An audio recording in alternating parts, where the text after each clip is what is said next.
is. If you have not followed his Triple H horse racing podcast, you're missing out. It's one of the best podcasts in the country.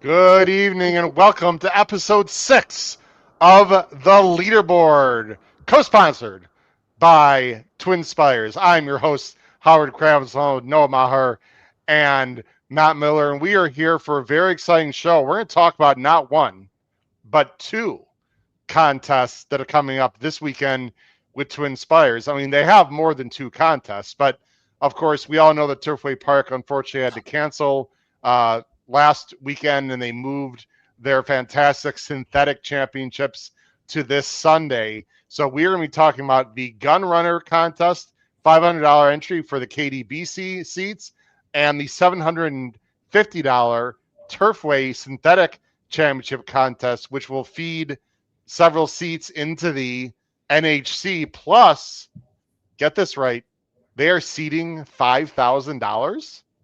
Wow. Darren Zocali's got some money in his pockets, boys. TwinSpires is seating $5,000 free dollars in that synthetic championship contest on Sunday. It's very exciting. Gentlemen, got a big weekend coming up, and of course, early and continued. Happy holidays. How you guys doing? No. I'm doing all right. How you doing, Mr. Miller? I'm doing just great. We're I don't want to steal the show or anything from anyone, but Noah's got some stuff to talk about. He's playing it cool right now, but this has been a pretty big week for him and some buddies. Yeah, it's really exciting. We're gonna talk to Noah first for a little bit, and then we're gonna get into really two aspects of the contest. We appreciate everyone watching. You can listen to us on Apple Podcasts, Spotify, and Anchor. You can follow us on X at HHH Racing Pod. And please, if you really want to help us the most, there are several things you can do. One is very easy. Hit that subscribe button on the bottom right-hand side of the screen, notification bell on the top right, and that thumbs up button below on the YouTube screen. Just boom, boom, boom. Although you don't need to make that noise, but smash it. There you go. Smash that like button. You can only do it once, Matt, as we know, because if you do it twice, it'll undo the like. Well, yeah. I'm glad you did it 3 times because you would have ended up turning it back on. So that's there. You go. All right, let's get into it, guys. We got a lot to talk about. First of all, Noah, Matt and I have been there, and you're like, what is Howard talking about? First of all, for people who don't know, Noah's a senior at UK, does a great job there in the equine studies program. He's rocking it out in all sorts of his life aspects right now. But I got to tell you, Noah, it's got to be a tremendous feeling to just have finished final exams. I know you've got several weeks of just hanging out with the family, having fun, etc. Yeah, I'm glad it's over. And if you can't tell that it's been stressful, I've got this big-ass zit that's on my face. So obviously it's been quite stressful to balance stuff these last couple of weeks. But glad it's over, and glad I'm on with you guys to talk some contests. Didn't notice anything, Noah. Couldn't tell anything was there. All looks good. Not only that, Matt, his football team and our football team, dare I say, crash course for the NFC Championship, Bears versus Rams, Matt? What do you think? One game at a time. Let's just start dreaming right now. Let's go. I'm a believer, but it's still one game at a time, and we got Green Bay this weekend. Let's focus on that one. All right. Well, what we also have, of course, these contests. That's what people are here to talk about. So let's get into it. No, first of all, before we get into the context of these two contests, your growth in these contests have been tremendous, and anyone who's paying attention at all to the TwinSpires tournaments can see it. So I have 2 quick questions for you, Noah. And first of all, congratulations. You've had several wins lately. That's the main headline. But tell everyone when, if you recall, your first TwinSpires contest, approximately, like how long ago, and just talk about your growth and the fun and excitement you've had playing in TwinSpires contests. Yeah, I know exactly when it was. It was the Thursday after the Derby, because I spent some time with Matt, and he was just kind of talking through some plays during the KDBC. We were there at Churchill Downs for the Derby this past year. And I was like, you know what? I want to get involved. So I think I signed up a couple of days later, played that Thursday, and Matt helped me out. And I kicked it off 1-for-1, which I was very fortunate. I probably should have stopped there. But anyways, started then. And I was kind of busy this summer. I played here and there, but not a ton. And I feel like I've definitely ramped up in trying to get involved in these tournaments within the last couple months. And I can't take all the glory. I know Jackson Muniz has had success over the past couple of months, and then we finally got Ryan Anderson to get into those and rounded out the trifecta of the PHP players having some success on TwinSpires. So glad to do it with those guys. And regardless of win or lose, anytime you play, I feel like it's a great experience for me, especially just with the limited experience that I have in general. So anytime I'm out there, I'm always gaining something, regardless of whether I'm cashing or not. Well, you're doing really well, Matt. Of course, you're always doing well, which is great. And people are wondering, Howard, what about you? Well, look, I've had some moments. I've come close in some. I'm picking my spots, to be very honest, a little more than the other guys, simply because with full-time high school teaching, I can't play during the week at all. I mean, I could, but it's way too stressful. And just speaking of stress, Noah, it's just not ideal for me. So I usually wait till the weekends, and then certain weekends I like more than others. So I love the TwinSpires contest. Obviously, you've seen my name on the leaderboard several times, very close. My time is going to come to hit a big one there, but I'm just sort of picking my spots a little more. Also, shout out to another Ryan, by the way. A little shout out to Ryan Mistretta. Who's that? That's a very good friend of Patrick Kunzel that we all know. Guys, he just signed up for TwinSpires. He's going to be playing contests soon also. No, I know you have been talking to him a lot since you met him on our trip for the Breeders' Cup. So, Matt, it's just great to see young guys get involved. This is exactly what Darren doesn't care if you're 21 or if you're 81, but it is great to see some young, fresh blood in these contests for TwinSpires. It's terrific, and I'm going to try to say this without any accidental profanity, but my enthusiasm here is quite legitimate. It's funny when you see a bunch of buddies that are entered in the same tournament together. You can either get suspicious and wonder, are they trying to cover things off? Are they whatever? If you people had any idea what the group chats looked like as we are trying to beat the snot out of each other and playing these contests, I mean, there is nothing cooperative to speak of. Obviously, once one of us gets knocked out, we get on team the other guys and want them to do well or whatever. But it can be pretty ruthless, the chatter back and forth. You know, we got a question from Brad Anderson, our good friend from Brad. No, you a Zeppelin fan, or are those your dad's posters in the back of your studio? And when are you getting that set up? Now, I know you just had finals, but I mean, you told me 2 weeks ago you were working on that background. So what's going on here? You're muted, Noah.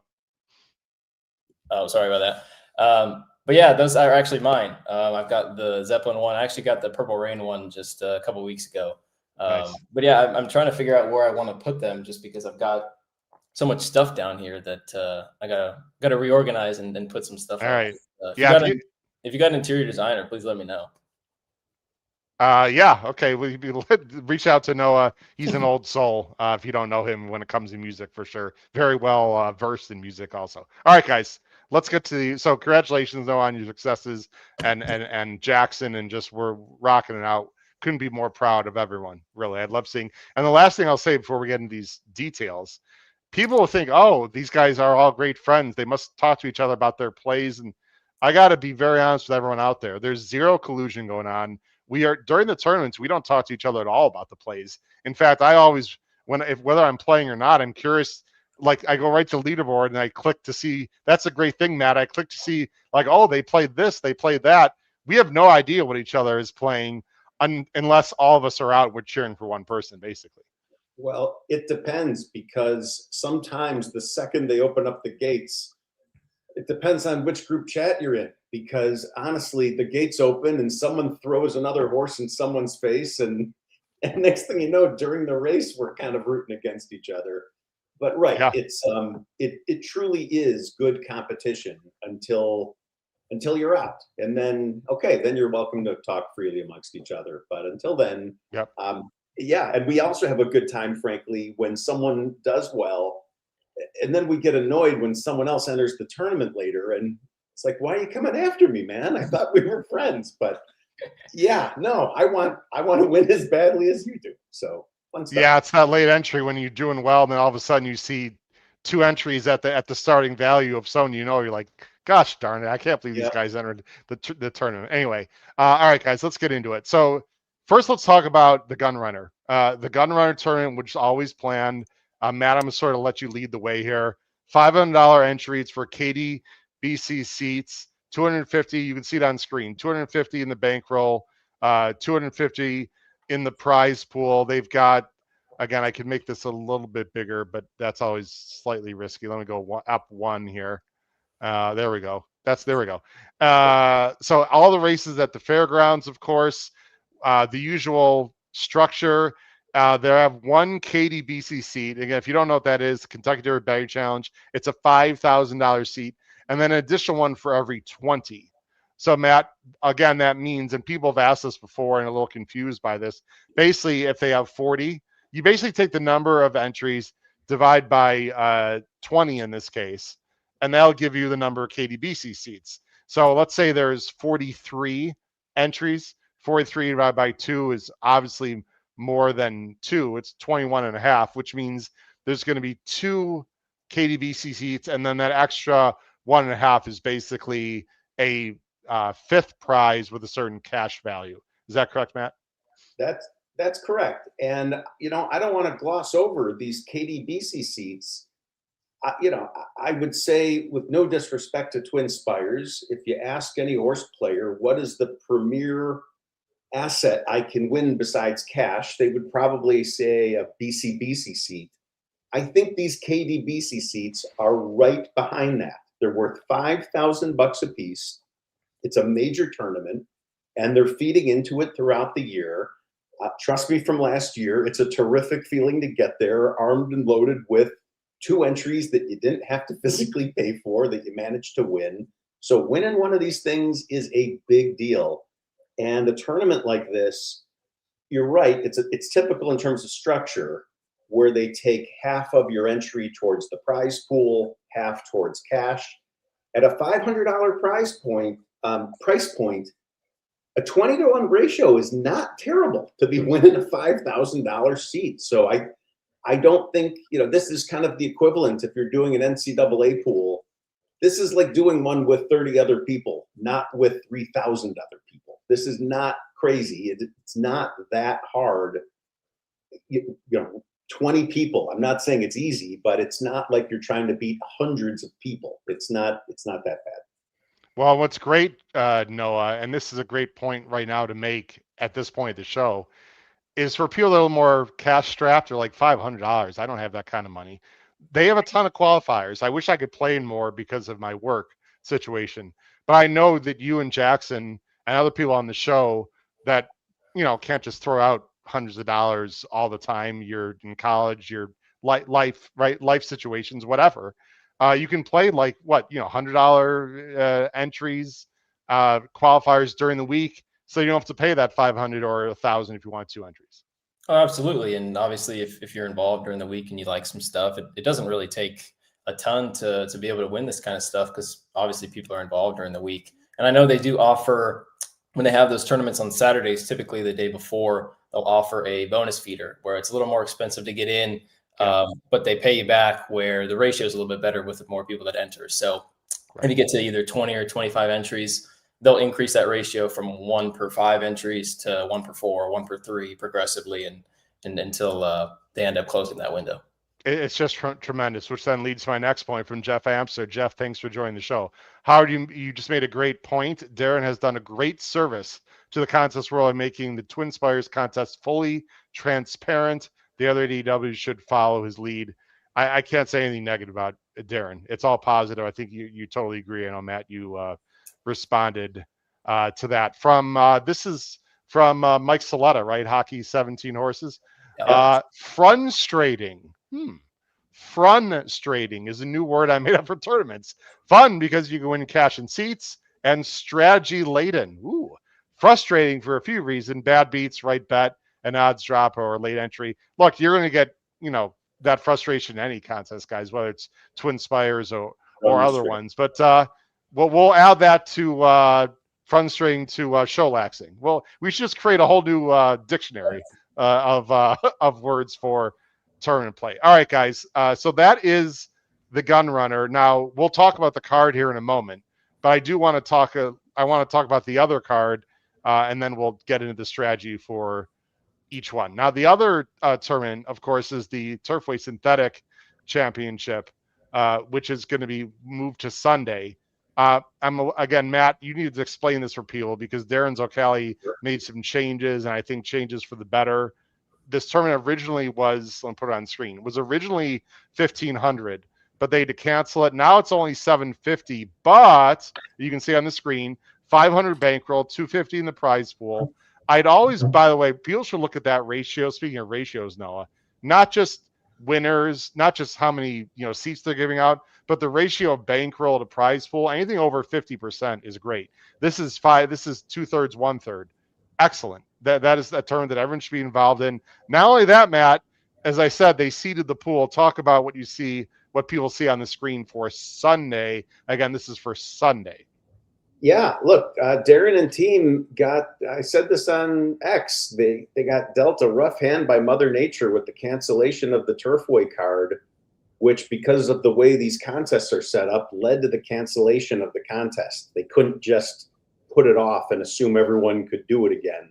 So they, in my opinion, bounced back with a really strong, this is kind of a hybrid contest. I wouldn't call it just a straight NHC qualifier. There's a big cash component to this as well. So if you go down and look at the prize pool, going. There you go. Okay, how many entries are there going to be in this thing? I don't know. I'm gonna just take a guess, and let's call it 50. Well, first prize is an NHC seat. Some people value these things differently than others. Many agree it's somewhere between $3,000, $4,000, $5,000. Other people would say priceless. Put your own price tag on it. You have that plus an extra $3,500 of cash. Most of these TwinSpires tournaments, it's not a knock on them. They don't offer that kind of cash. A lot of these offer seats and qualifiers, and yeah, this is a nice opportunity to ring the register and take home some real money. So you could look at the prize pool. I think once the registration closes, they will update what we're looking at here with exact numbers, so how many spots, what the exact dollar number. But the bottom line is, and this is true even in contests that involve seats, although not NHC seats, if there's a partial, where you get to 27 entries and 30 would have triggered something, they do give you 7/10 the value of the thing you missed out on.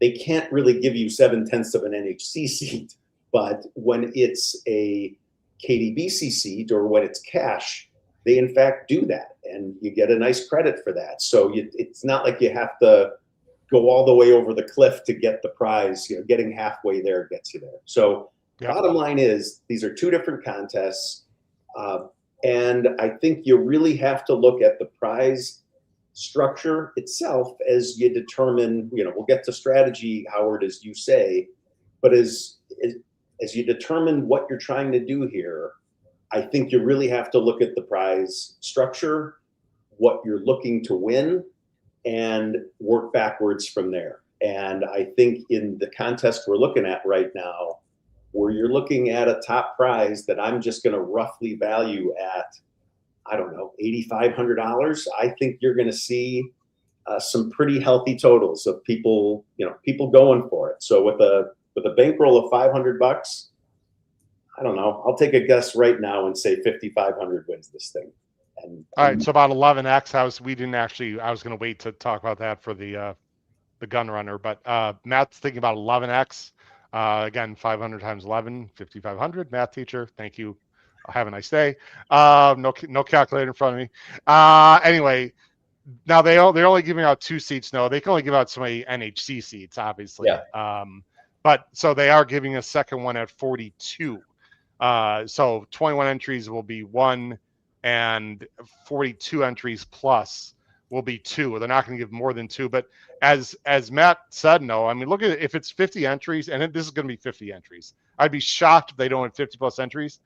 3,500 in just cash, Noah, that's fantastic. And if they happen to knock out of the park almost 10,000 for first place, I mean, that buys you a BC seat, if you want to spend it that way.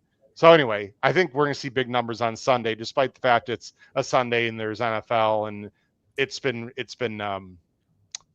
moved and changed. But we're looking at a big contest, I think, here also. Yeah, and I kind of feel like the cancellation from last weekend was a bit of a blessing in disguise because they've been able to add those qualifiers on Friday and Saturday for merely $150. That too. Yep. So people like you who aren't able to play during the week, they might be more inclined to get involved on Friday and Saturday, which in theory will open up more seats and people that are able to get those opportunities to get into this thing on Sunday.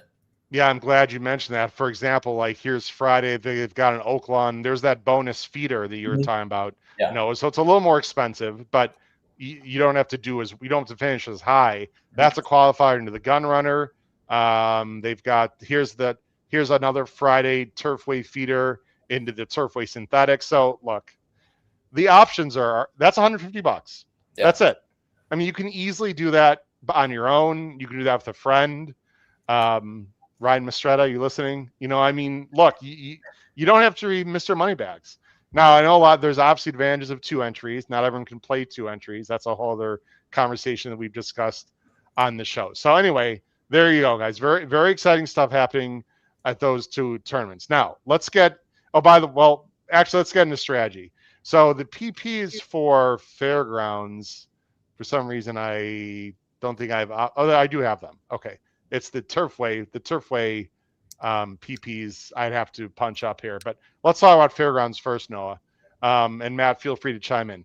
Very interesting card, to say the least. This is like the start of Fairgrounds Road to the Derby. And by the way, at 8 o'clock tonight, 8 o'clock Eastern here on Wednesday, stick around here in 40 minutes on this YouTube channel is our Ben and Boozing boys, Kyle Roscoe, Patrick Kunzel, and Andrew Rosinski are going to be covering the late pick 5 for this contest, this gun runner contest. So you're not going to want to go anywhere. When you look at this, though, no. Pad and paper are in hand, Howard. I mean, there you go. I can see that. I can see that, Matt. This is critical viewing. Very interesting. A lot of 2-year-old races because they're trying. It's almost like Stars of Tomorrow, at Churchill that we talked about. I know some people might be turned off when you see 7 maiden special weight races, Noah. I got to tell you, I am not one of those people. In fact, I would argue that the real Sharpies out there are going to do better in these tournaments with less obvious, I put it in quotes, less obvious winners, more sneaky trips. I mean, maiden special weight races, they're first-time starters, obviously, but there's also a lot of horses that are not first-time starters. The form lines aren't going to be there for a lot of these horses. When I say form lines, I mean it's hard. You won't see horses winning, obviously, 2 or 3 races in a row or like consistent buyer figs. There's a lot of ups and downs, a lot of variance in the past performance lines. The first 7 races are challenging because they are main special weights and they're huge fields. In fact, Noah, bigger than the stake races. Yeah, it's going to be interesting how people go about this because there's been some talk in the chat about how difficult some of these maiden special weight races are. And just taking a look at them, I feel like it's as difficult as advertised, just with the big fields and obviously some of the unknowns that you mentioned.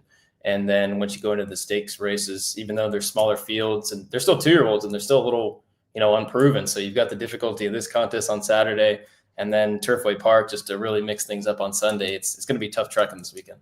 Was there an early race you suggest people, we'll do this very quickly, ladies and gentlemen, an early race or a horse that you think people might want to, by the way, there's your well-pronounced name.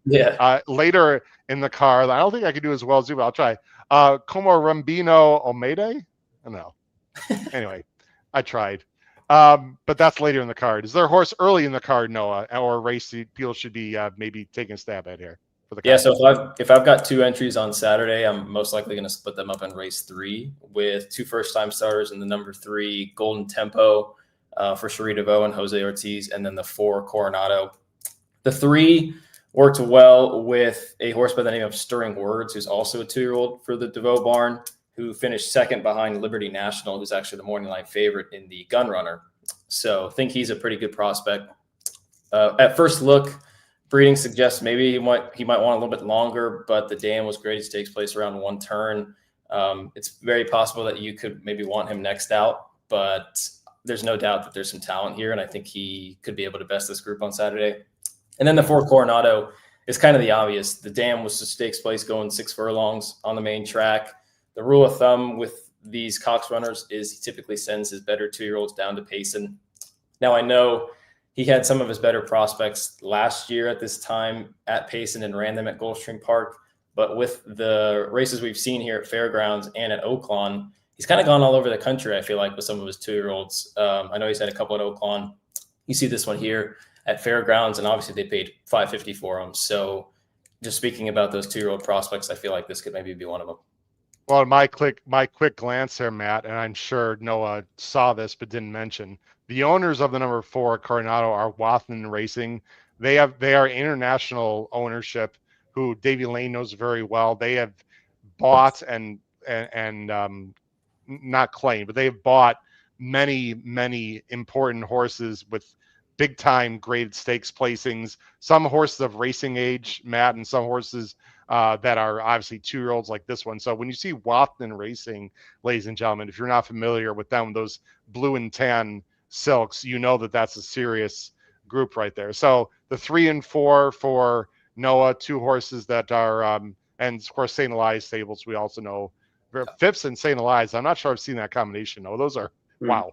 Those are 2 heavy hitters right there. So ay caramba, with the damn caramba there, and a curly, Matt, as our good friend Paul Halloran would say, his favorite horse. Look, I'm gonna take us slightly on a tangent and just say on this topic of 8 straight maiden races, which admittedly is a little eye popping. Seven. Although I think Chris pointed out, I think it ends with 1 maybe 6, 7, 8, whatever. It does. Sorry, I had to get that. Look, if there are some people that believe that they are better at picking or handicapping stakes races than maiden races, if you are one of those people, you don't really have to bet more than just one of all those maiden races. Bet a minimum on a daily double going into that first stakes race, and then just bet out the rest of your stakes races. And you don't have to be all upset and all up in arms about a bunch of maidens that scare you, or you feel like you're not enough of an insider or whatever it is. Or as you guys are saying, maybe you don't be afraid and you jump in the water and say there's some hidden value here if you know what you're looking at. For me personally, this tournament for me will probably be a 2-hitter where I got to hit 2 nice things. I can't imagine I'm going to have the patience to sit around 8 races and do nothing. And so I'm going to try awfully hard. But my guess is there's going to be one early play and a stakes race play at some point. Yeah, and I know, Matt, I mean, it's very simple to let the board be your guide. Now, that doesn't mean a 4 to 5 first-time starter is going to win, but those horses are obviously, here, the dumbest statement of the night, extremely live, and maybe horses you want to consider depending on the situation. I also think, no, there's going to be people like Matt suggested that are maybe going to wait till the last 5 races. I mean, it's 5 minimums. You could just wait till race 8. I know TwinSpires doesn't want to hear that because they want the handle. I'm not saying to do that. I'm just, bet the early pick 5. If you're going to do that, that's fine. Yeah, I'll bet the pick 7 of the first 7 maiden special weights. Noah, end of the card. We'll talk about the last race in a second, and then we'll get into Turfway. 4 stake races in a row. Again, Bet and Booze and guys are going to be covering that here at 8 p.m. Eastern. Within the stake sequence of race you'd recommend or a horse? Let's go to the Gun Runner. I think it's a fascinating race. The morning line favorite is the aforementioned Liberty National, who just kind of ran in place in, I thought, what was a pretty good maiden race at Keeneland in terms of quality, and then came back and was a very convincing 4 and quarter length winner last time. Who beat Stirring Words, who I mentioned is from the same barn as that horse earlier in the card. Just seems like one that's really getting better and better. Obviously, we've seen McPeak have some success with his 2-year-olds, and as of right now, this is probably the one that people are looking at, if they're making a future wager or some kind of prospect down the line. And then the other one that I was looking at was who was it in here? I think it was a 2. Yeah, the 2 Chip Honcho for the Asmussen barn. Came out of that same race, actually finished quite a few lengths ahead of Liberty National that day, October 16th at Keeneland. And then came back, was part of a scorching hot pace over the slop at Churchill Downs back at the end of November, and completely went on with it. It kind of seemed that he was getting a little leg worry. But boy, he really did heavy lifting early on in that race. I think the blinkers will help him finish a little bit. And Paco's going to be aggressive, of course. So you should put him on the lead. if you're able to kind of go with 2 horses in there, you got 1 speed type with the 2, and then the 3 maybe coming from off of it. 137 early time for him, Pig. That is absolutely blazing. I think that was one of those days where the track's playing very fast, even though it was like wet fast, Matt. Remember those like wet fast cards in California in the 90s and 80s? If you're a longtime fan, you know what I'm talking about. Liberty National has been getting a little bit of buzz in the futures. I can tell you that, Matt. Some people like this horse. It's a Maxfield, Noah. So that would be obviously the first time a Maxfield would, as he's, what is it, second crop sire, I believe. I think you're Liberty right. National? I think so. Anyway, okay. And by the way, the 5 is a talented Ohio bred. Just throwing that out there for Michael Maker and Jareth Loveberry. So it should be a fun race.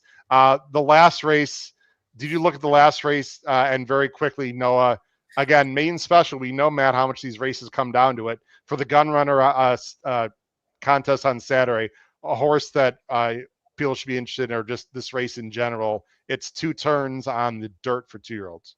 Yeah, you better get your 2 hits in early, because I think this might be the most difficult race of the weekend. Wow. 2 horses I was a little interested in. The 3 Thunderbuck for the Cox Barn was just green as grass last time. Took a ton of dirt, broke from the inside first time out, which obviously you can, make some excuses for that. And it's clear that he's definitely figuring things out. I don't know that he's been off for a little bit, but again, that's a little bit embedded with the price. 8-1, I think, is a fair value on him. And then Market Runner, he was one in that race at Churchill that I watched, was just pulling like crazy down the backside. The comments, I guess, got it right, but I don't think they necessarily do justice.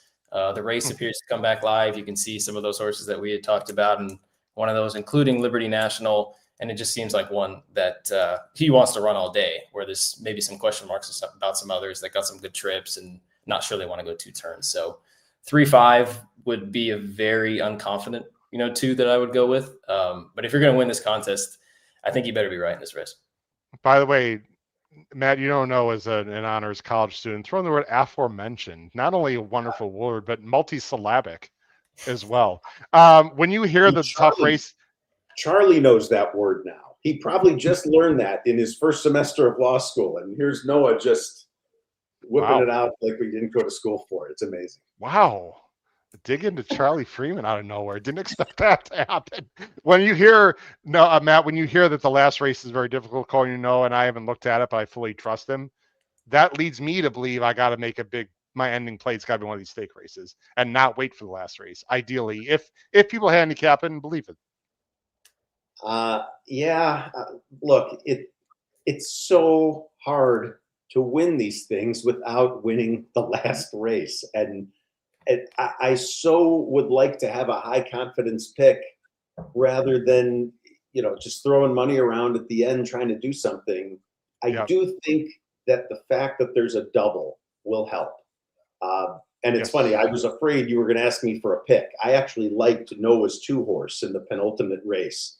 And so without getting too deep into my strategy, at the moment, I'm thinking I'm going to be playing a few doubles of that horse into, and no disrespect, Noah, I didn't look at the race. I don't know your horses. And I'm probably going to be looking more at the tote board than at the past performances and just seeing, who's live in the probables. And, the idea would be hopefully get alive to enough money that I could afford to purchase 3, 4, 5, 6, 7 daily double combinations at the end and, cover myself to a bunch of horses in the last race. That would be the goal. I want to give a few shout outs. Matt McJunkin, who, I haven't mentioned this a lot because I don't want to boast too much, but Matt McJunkin is a Team HHH member, and he buys our power play as our tip sheets. Not that he needs those to do well, but shout out to Matt McJunkin, who's an excellent player. Also, shout out to Chris Couples, who agrees with Matt McJunkin on that thought of number of Theismond, great name, in race 9 on the turf, in the turf race at the Fairgrounds. So shout out to those 2 excellent players. Chris's contributors. Actually, Chris might be on the show soon.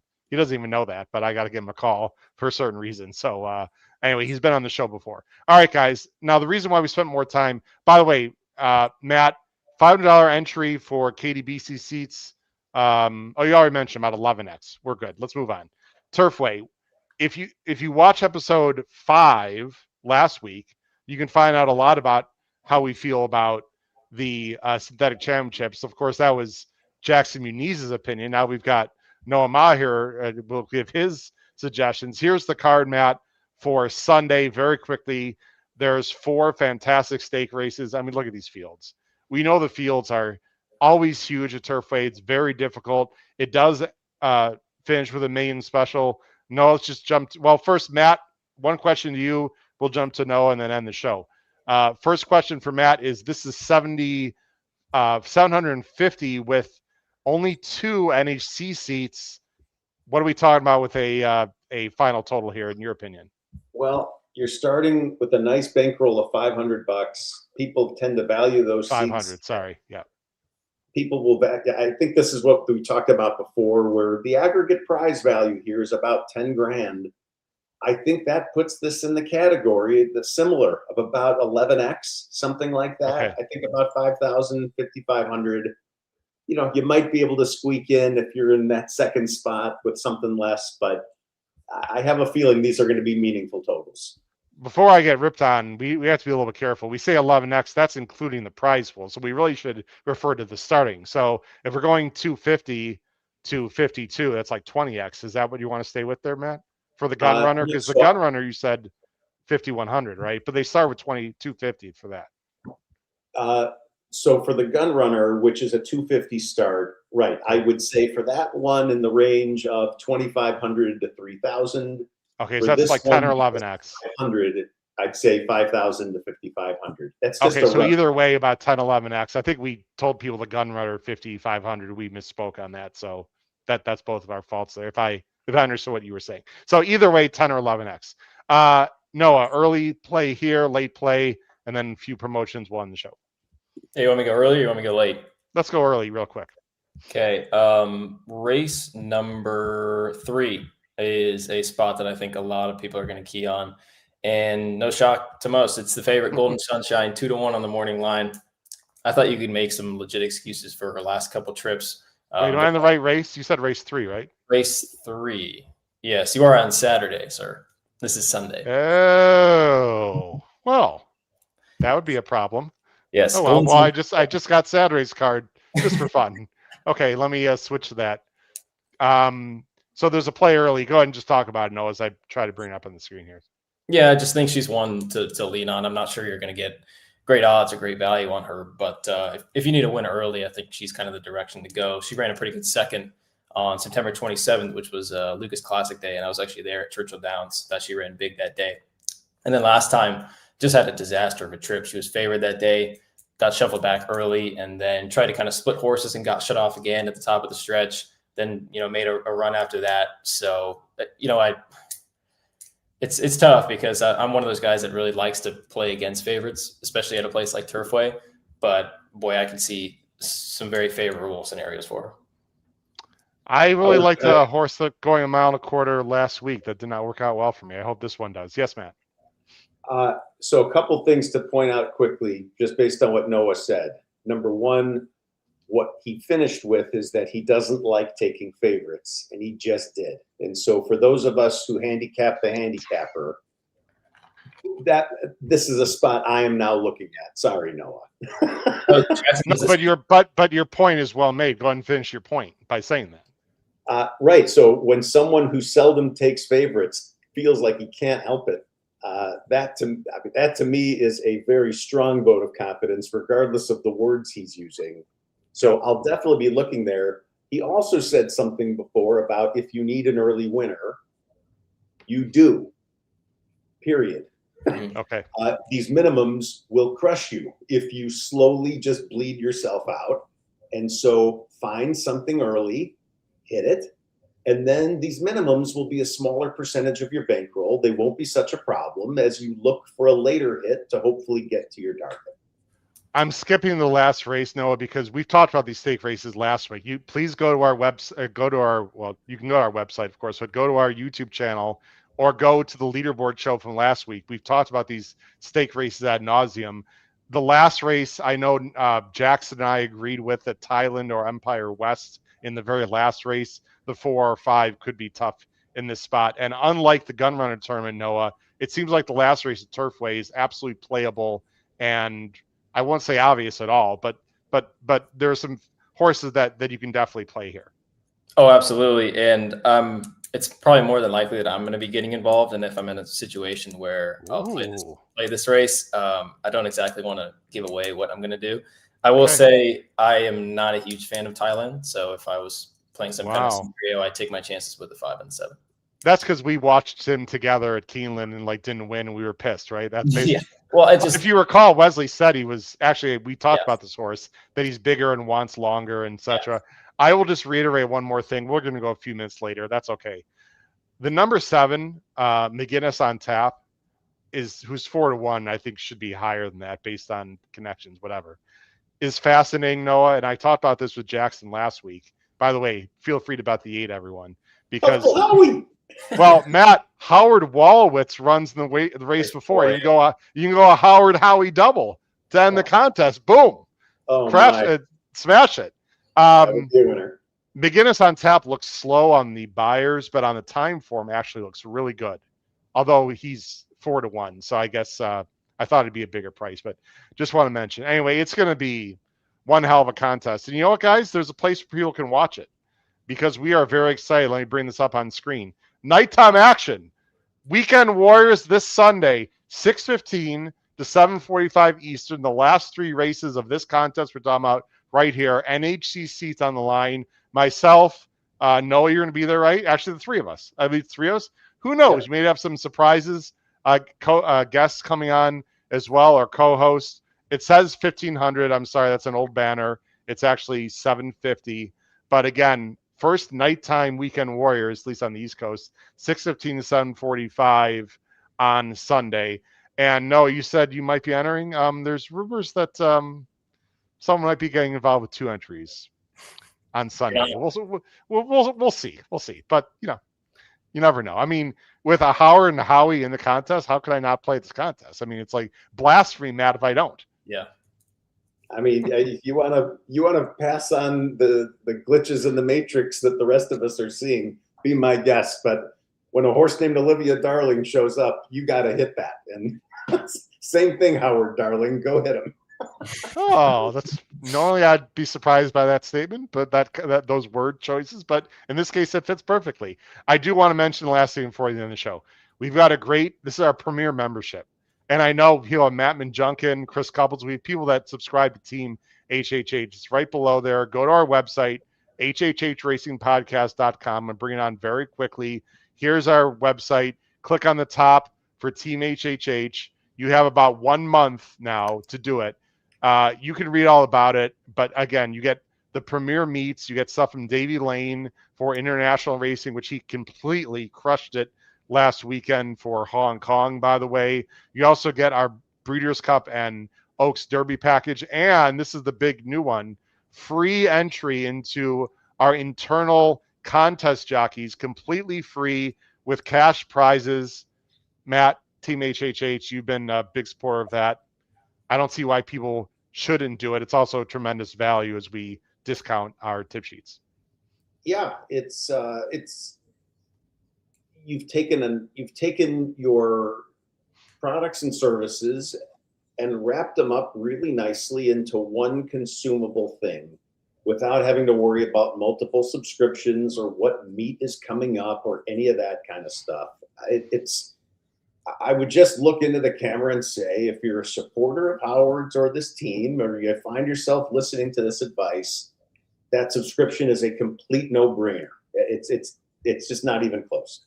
And yeah, these contests will be fun, and there's some real money there. And yeah, I'm anxious for the first one to see how that goes. I'm sure Brad Anderson in the chat, I think when Contest Jockey rolled out to the public in general, Brad and I took down, I don't remember the order of finish, but it was him and me that were 1-2 in that thing. And it was fantastic. It was just fantastic fun. And so, yeah, we will be able to create that, I think, within the community too. Plain and simple, TwinSpires contest this weekend, gun runner for the KDBC Turfway on Sunday for NHC seats. Please support these contests, and most importantly, support yourself and win some big cash. For my wonderful co-hosts and friends, Noah Maher and Matt Miller, has been your host, Howard Kravitz, episode 6 of the leaderboard. Crush your bets this Saturday and Sunday at TwinSpires Contest. And go Bears. Take care, everyone. Have a great night. Bye-bye.